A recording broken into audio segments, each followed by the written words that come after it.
Hola amigos y amigas, mi nombre es Denise Galvez Yo soy Carlos Sibila.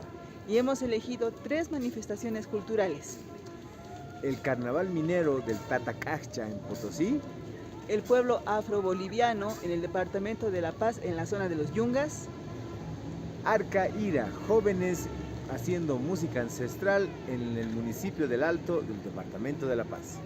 Bienvenidos.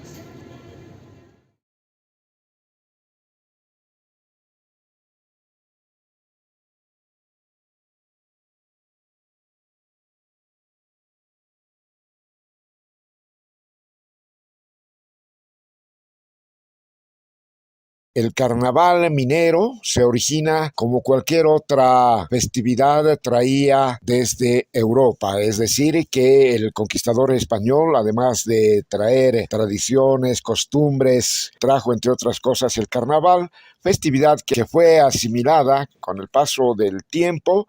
De las particularidades de este carnaval minero es que se realiza en las faldas de este imponente y majestuoso Cerro Rico de Potosí, conocido en el mundo entero. Es celebrado exclusivamente por trabajadores mineros, trabajan en el subsuelo, lo cual hace que sea único en el mundo entero. Y por último, también vale la pena destacar que la festividad del carnaval minero abre la fiesta del carnaval en Bolivia. Es decir, es la primera fiesta grande para que se inicie el carnaval en Bolivia. Por la década de los 40, en el siglo pasado, fueron los empresarios de la Patino Mines quienes promovieron que en algún momento del carnaval puedan salir los trabajadores a divertirse en una comparsa, como lo hacen siempre en otros lugares. A partir de entonces empezaron a hacer la manifestación carnavalera, solamente pero en el Cerro Rico, alrededor de sus fuentes de trabajo. Fue más bien en la década de los 80 cuando los trabajadores mineros empezaron a concurrir todos el día del carnaval, el sábado de carnaval, a la avenida principal que conecta a la ciudad de Potosí con el Cerro Rico. Entonces, desde esa década se puede hablar de que se organiza una entrada. En esa década también son los cooperativistas mineros los que entran en acción. En la década del 80 se cierra la Corporación Minera de Bolivia y son los trabajadores cooperativistas mineros quienes asumen la producción, el trabajo minero, y ellos también asumen este carnaval minero. En él participan los trabajadores mineros, pero también participan sus familias y sus amigos. Ellos visten trajes folclóricos, trajes autóctonos, y la fiesta viene a desarrollarse como acto central en una romería de fraternidades que, saliendo de la mina, bajan hasta sus centros sociales donde organizan una verdadera fiesta.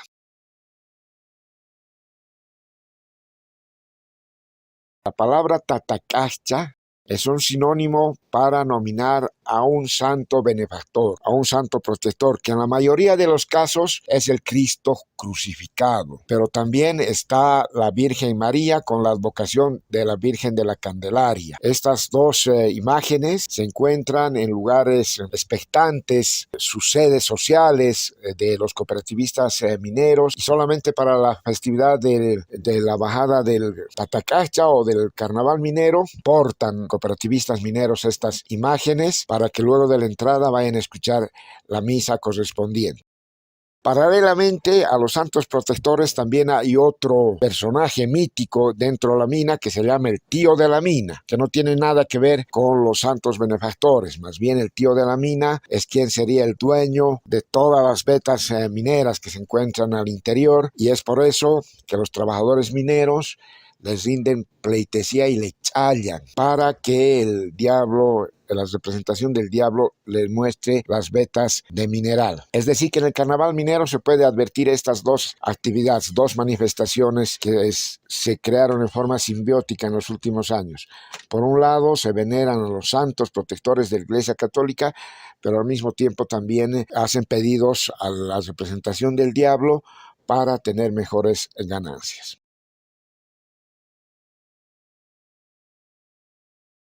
Evidentemente, si esta famosa montaña de plata colapsa, no solamente va a afectar al carnaval minero, Seguramente se tratará de un desastre nacional por todas las connotaciones que significa el majestuoso Cerro Rico de Potosí. Lo que pasa es que ya son más de 400 años de explotación continua, por eso que todas las estructuras están completamente debilitadas. En forma permanente se anuncia, se informa sobre hundimientos en muchos sectores del Coloso de Plata.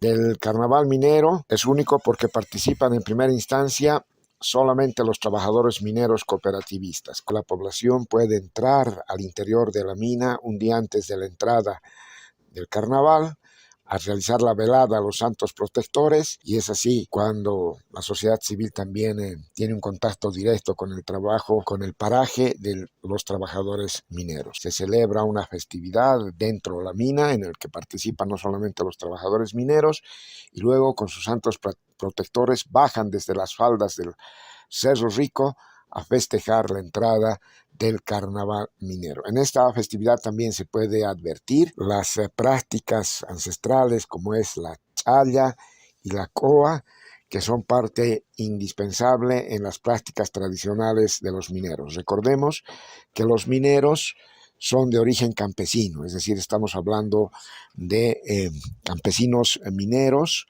y de acuerdo a su cosmovisión andina, ellos tienen un fuerte apego a la madre naturaleza, a la Pachamama, y es así que se ve en este carnaval minero, en sus tradiciones, en sus challas que realizan para esta oportunidad.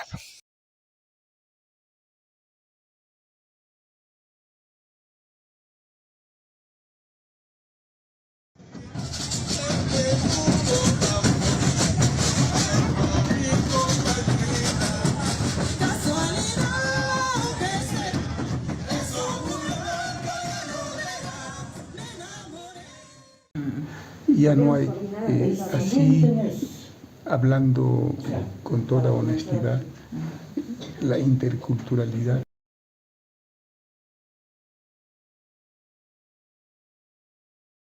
Hablar de la interculturalidad del pueblo afroboliviano aún todavía está en los inicios, muy incipiente. No se hizo un estudio profundo sobre el particular. Es un tema bastante interesante, importante, como en estos últimos años se está haciendo mucho énfasis en eso de la interculturalidad. Por ejemplo, uno primero trabaja en casa adentro y después sale casa afuera para interactuar con los otros, hacer una mirada a los otros y también mirarnos a nosotros mismos, como estamos, ¿no? Entonces no se hizo ese trabajo de compartir, quizá nuestros abuelos hicieron en una época anterior esa interculturalidad con la gente aymara, más que todo, que vivieron en los yungas. Pero en estos últimos tiempos ya no, desde un punto de vista real, así como pueblo, como cultura, como individualidades, que se conozca las raíces, que se conozca, por ejemplo, los conocimientos, que se pueda hacer un intercambio de conocimientos. Entonces, eso no se hizo ese trabajo.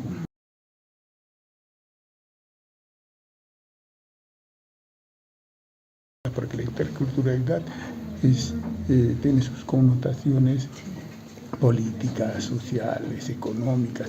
Entonces, en ese sentido, pues, el pueblo boliviano aún todavía está un tanto al margen de ese propósito.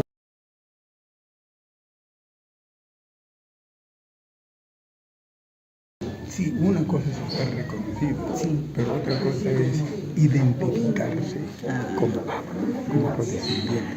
Muy diferente es querer hacer la interculturalidad mediante la música. O sea que es abismal, hay una brecha tremenda, porque con la música puedes alegrar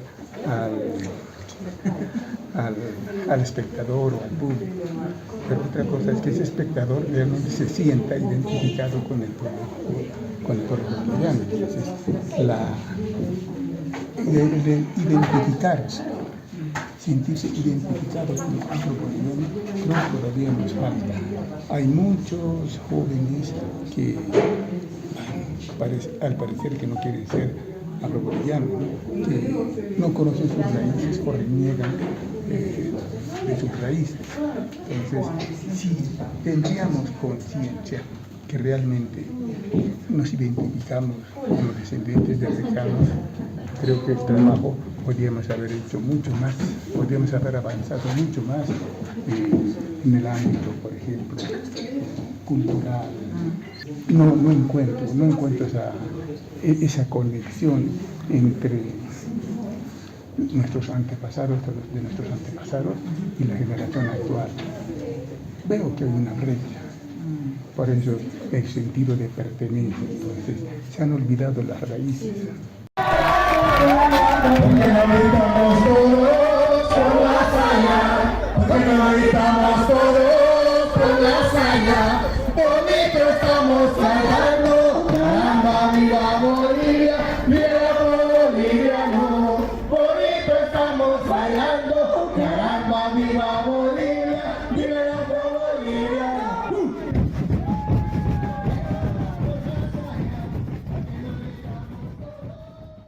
Hola, ¿cómo están? Mi nombre es Miriam Iriondo Martínez.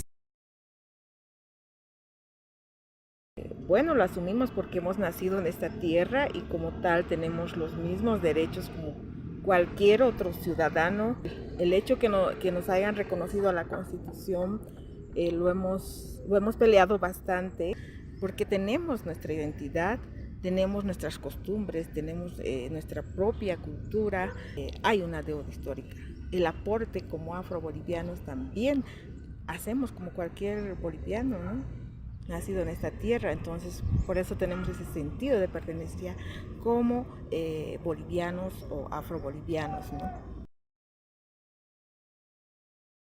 Bueno, para mí la Saya siempre ha sido el bastión, o es el bastión de lucha del pueblo afroboliviano, porque mediante la Saya nos identificamos como un pueblo culturalmente se podría decir, no obviando las raíces africanas, ¿no? que persisten. La Saya es pues es nuestra bandera, lo podemos decir, ¿no? Porque es lo más identificativo que tenemos como pueblo afroboliviano, ¿no? Los tambores son las voces, ¿no? Las voces, por los tambores también, o sea, la gente nos reconoce, sabe quiénes somos, saben que esas cajas pertenecen al pueblo afroboliviano, el ritmo y todo eso, ¿no? Más allá de ser una danza, bueno, siempre va a ser nuestra bandera, nuestra voz, la Saya. Muchas gracias.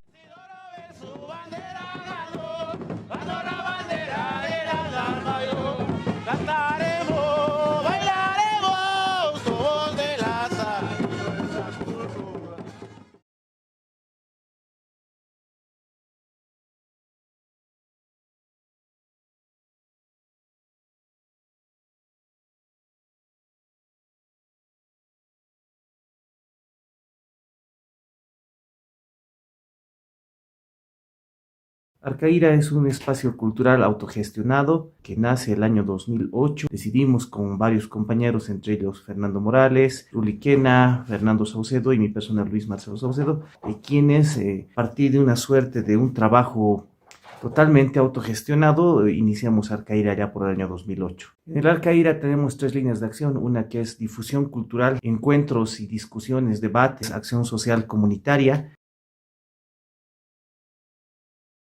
Con respecto a la migración, Arcaíra funciona en lo que es una zona periurbana de la ciudad del Alto y nosotros vemos, ¿no?, a a cada momento cómo van llegando nuevas familias de diferentes comunidades, diferentes provincias y se van asentando también en sus incapacidades de poder tener lugares un poco más céntricos en el área periurbana de la ciudad del Alto y llegan pues con diferentes carencias. Hemos vivido, como muchos de los ciudadanos de la ciudad del Alto, todo ese proceso de ver crecer tu zona, nacer como tal tu zona, tener los más básicos servicios, es decir, agua, luz, y recién en años anteriores tener alcantarillado, por ejemplo, o tener las conexiones de gas. Toda esta situación surge a raíz de la mala atención del Estado que se ha ido dando con respecto a las comunidades periurbanas y a las comunidades rurales, por lo cual la gente migra a la ciudad del Alto y en términos culturales es todo un encontrón porque de no tener una necesidad de contar con estos servicios pasas a tener una necesidad álgida porque ya no cuentas con el río para el agua, porque ya no cuentas con el espacio abierto como hogar, ya no cuentas con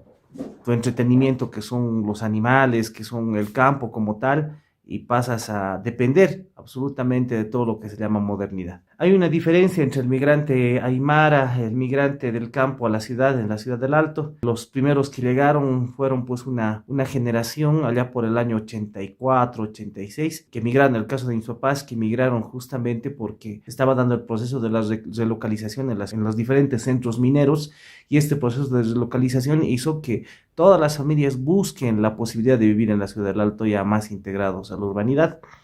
Una segunda generación que son jóvenes que han venido con sus padres en ese entonces, es decir, el caso mío, que hemos vivido todo ese proceso del desarrollo de la ciudad del Alto como ciudad y hemos tenido que ir migrando más atrás de la ciudad, cada vez más atrás para buscar un terreno, un hogar donde vivir.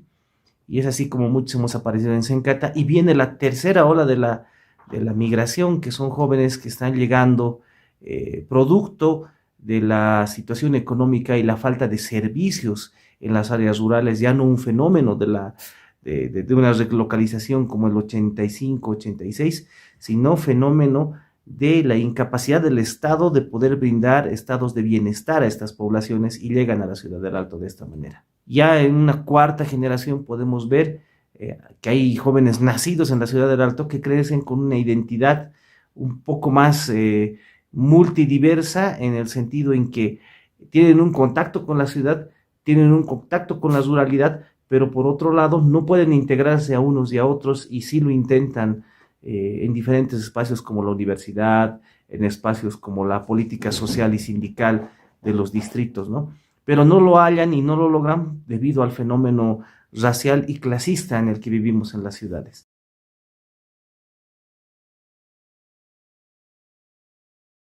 Hablar de la música ancestral en las áreas periurbanas es un encuentro, una relación que tienen todos aquellos que llegan del campo, todos aquellos que llegan como migrantes, con aquello que son sus raíces. Pero no se puede hablar de una música ancestral purista ya. Es decir, que este híbrido que hay de llegar a la ciudad del campo y tener la posibilidad de hacer, por ejemplo, cantu, tiene dos posibilidades, ¿no? Y en el Arcaíra se han manifestado ambas. Por un lado está la música ancestral, que se da en momentos políticos, se da en momentos emotivos, en momentos protocolares, donde se toca música ancestral para dar justamente ese realce. Y por otro lado hay un momento comercial también, ¿no? Donde los chicos realizan música de cantu para matrimonios, bautizos, y en ambos casos se fusionan también esta situación. Después de lo ancestral está la fiesta, y en la fiesta hay una parte ancestral, entonces están íntimamente relacionados estos dos momentos, y eso significa hacer música ancestral con esas modernidades también dentro de la realidad social en la que vivimos.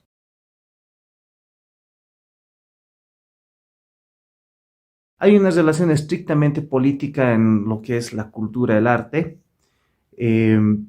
Arcaíra, por ejemplo, como organización, como grupo juvenil, como grupo cultural, tiene una visión netamente indianista con rasgos de izquierda, totalmente definida. Dentro de lo que es acción social comunitaria, nosotros pretendemos apoyar cualquier acción social que ayude a la sociedad, pero en términos indianistas y de izquierda. ¿En qué sentido? La acción social comunitaria tiene que desarrollarse en lo que es la comunidad, la acción social como tal y el tema de una igualdad social. Es decir, nosotros no impulsamos procesos de caridad social hacia nuestra gente, sino de un proceso de igualdad social. Entendamos este proceso de caridad social desde lo occidental, es decir, ellos dan lo que no les sirve, lo que es su desecho, como un aporte a aquellos pobres, entre comillas, que necesitan ese impulso. En Arcaíra, nosotros, entre iguales, nos damos un apoyo político-social que necesitamos entre nosotros. De ahí es muy importante que hemos estado presentes en diferentes hechos sociales, en diferentes marchas, ya sean marchas animalistas, movimientos de comida consciente, hemos estado en diferentes momentos, entre ellos también el tema de la igualdad social como tal, y el tema del feminismo, apoyando siempre dentro de lo que es acción social comunitaria. Y en estos últimos años, el 2019, apoyando la lucha social del pueblo de Sencata, que era imposible eludir, ¿no? Haciendo música, les comento, en las carreteras, haciendo música en los bloqueos, haciendo cuento y labor social también para las víctimas de Sencata el 2019. Como espacio cultural, ¿cómo hemos visto la postura de los últimos años a nivel político? Algo que nosotros somos y que jamás vamos a dejar de ser, somos indios. Somos gente que ha llegado del área rural y se ha establecido en la ciudad del Alto, que nunca perdió sus costumbres y que todavía están latentes. Y en ese sentido nosotros no podemos apoyar ningún proceso de derecha. No podemos apoyar el racismo. No podemos apoyar el clasismo. Y en ese sentido hemos estado al lado de nuestra gente en cada momento y en cada segundo. Y bueno, Arcaíra ha generado música y composición al respecto de las últimas luchas sociales y ese es nuestro aporte como centro cultural. Y al ser autogestivos, lamentablemente no hemos entrado al circuito de los espacios culturales que sí se han beneficiado con financiamientos para esta labor. A diferencia de ellos, nosotros creemos que este trabajo sin condicionamientos políticos es fundamental. Y de ahí nuestra relación directa con los movimientos sociales, de ahí nuestra relación directa con el bloqueo, con la capacidad de ejercer una acción política directa.